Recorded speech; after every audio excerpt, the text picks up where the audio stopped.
Sorry, I had an interruption, then my doorbell rang, so I had to run off and come back, and so we'll have two parts. We were talking about justification. Justification is basically you saying why you need what you need. So, you want to link these, to your program objectives. Look at your program objectives, look at your overall goals.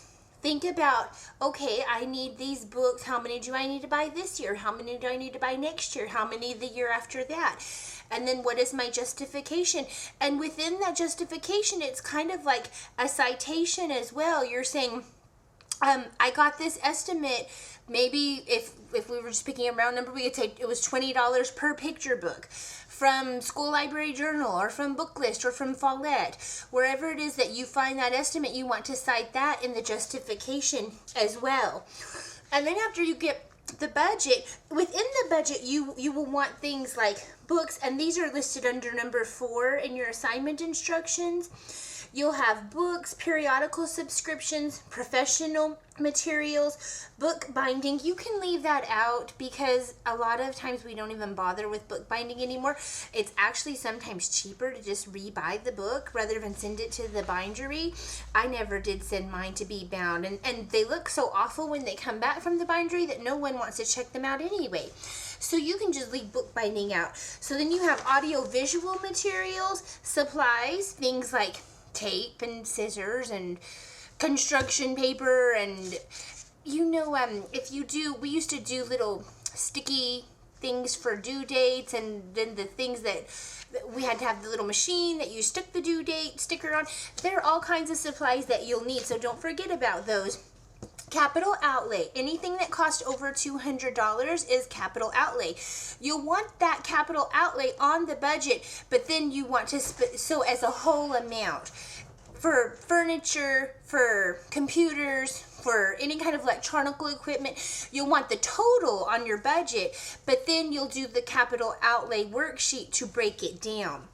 And then you want the total budget request, including the capital outlay. This is how much you'll need for this year, for the next year, and for the year after that. So you'll have your totals then at the bottom.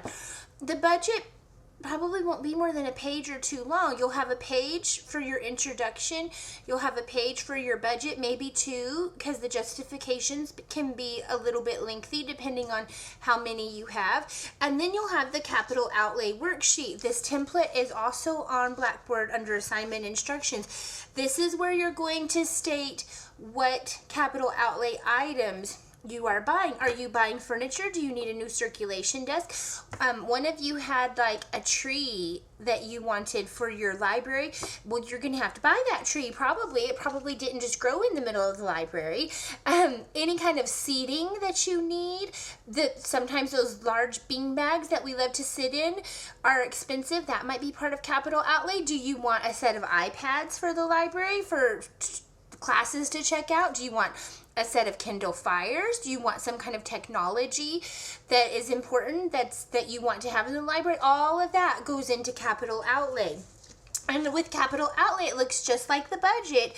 And you also have justifications as footnotes at the bottom of your capital outlay.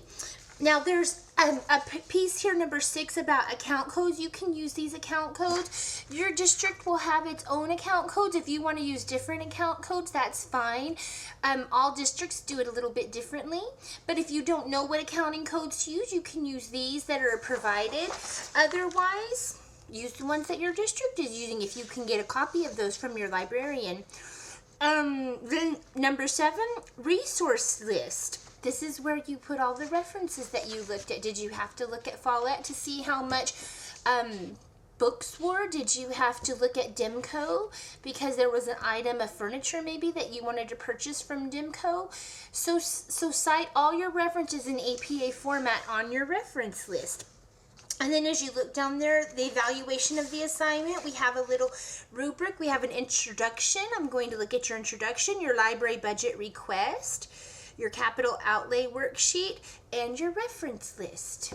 There are basically those 4 pieces. I know you can do this. It's great experience because as a librarian, you will be doing this every year.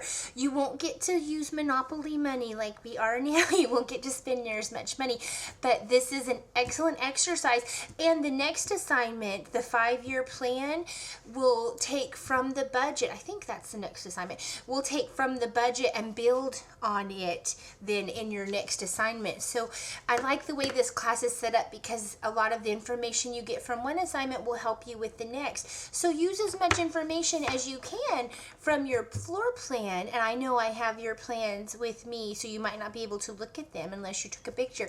But I know you worked on them long enough that you can kind of remember what you said and what you wanted to. So think about that as a building block for what you need to purchase for your library. If you have any questions, email me, and or you can text me at 281-614-9449. All right. Talk to you later. Bye.